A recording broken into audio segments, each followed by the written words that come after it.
ka-farm lahat, so tripping po tayo today. Ayan, so buyer po natin is Per Manila. Ayan, tripping po tayo ngayon sa 2,000 square meter beach lot. Ayan, so napakaganda po itong mga ka-farm lot. Ayan, so 3 slot na lang po ang available. And bali ito po yung farmland mga ka-farm lot na 2,000 square meter, dikit po yun sa dagat. May frontage po ito sa dagat ang frontage po ito is nasa 22 meters ang frontage niya. Ayan, so napakaganda po nito, flatland. And then kung mapapansin mo mga ka-farm lot, yung mga nyug na nasa property, so kung alin pong property ang mapili natin, ayan, so wala na pong tatagkalin din kasama na po ito sa mabibili natin. Ayan yung mga nyug na yan. And then sa source ng kuryente, may source na rin po, may kuryente na po sa lugar. Sa tubig mga ka-farm lot, ayan, so ang pwede natin gawin is deep well, kasi sa ngayon ay hindi pa po ito abot ng Nawasa. Ayan, so is nasa around 5 to 7 minutes po ito distance sa provincial road. And then sa town proper mga ka-farm lot is nasa around 20 to 25 minutes mula town proper ng San Narciso, Quezon. Ayan, so uliin natin. Ayan, napakaganda po nito, almost platted siya, flatland. And minimum cut po nito mga ka-farm lot is 2,000 square meter.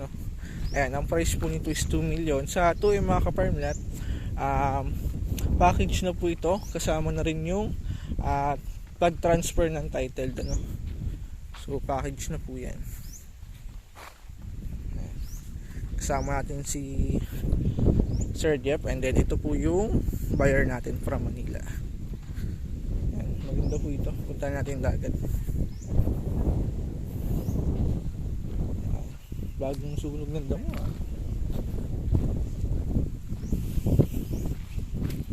Natin. And bali mga ka-farm lot, ito po yung dagat niya.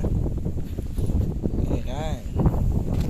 So sa unang vlog ko po, yun po ay voice cover ko lang, video po ni Sir Jeff. So now pa lang ako nakapunta dito sa property.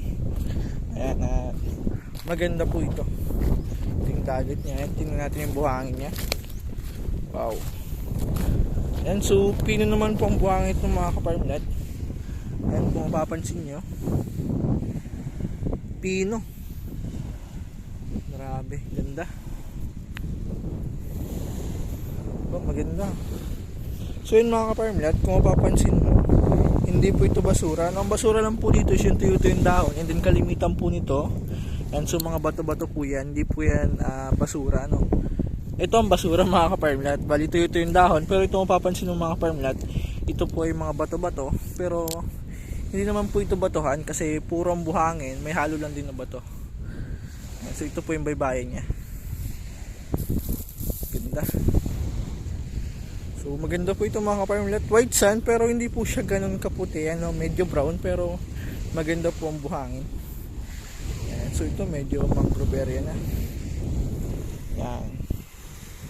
So ito po yung frontage. Magkakat po tayo dito ng 22 meters kung alin po yung mapili yung lot. So ito yung buyer natin, Per Manila.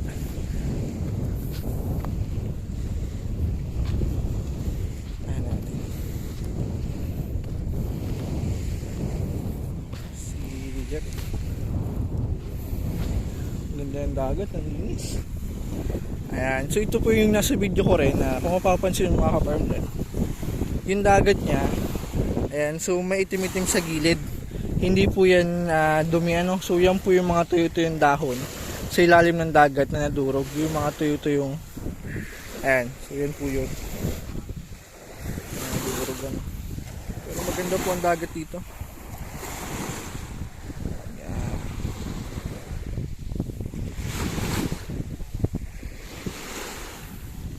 Sarap na hangin, sarap maligo. Ang hanap mo ay retirement plan, ayan, napakaganda po ito. At the same time, investment na rin kasi alam naman po natin yearly tumataas ang value ng property, lalo na po pag nagkakaroon ng development sa lugar o yung beach lot po yung property yan. So napakabilis po magtaas ng value ng property pag tabing dagat. Ayan, kasi dati mga ka-farm lot, ang 1 million nun para hectare na beach lot mataas na last 2020. Pero ngayon mga ka-farm lot, ang 1 hectare na beach lot ay grabe po ang presyo ngayon. Ngayon pansinin mo po, square meter lang, million na. What more pa kaya pag tumagal mga ka-farm lot. Kasi paubos na po talaga ang beach lot dito sa Quezon.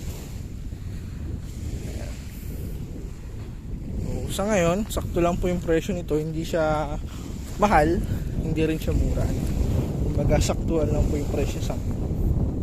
Ayan, kasi napakabihira na po talaga kami makakita ng farm lot na tabing dagat or beach lot. Ayan. So, ito po yung dagat. Ayan mga ka-farm lots, kung interested ka. Ayan, so may 3 slot pa po tayong available. Ayan, message nyo lang po ako sa Viber, WhatsApp. Ayan, so ma-reply naman po tayo.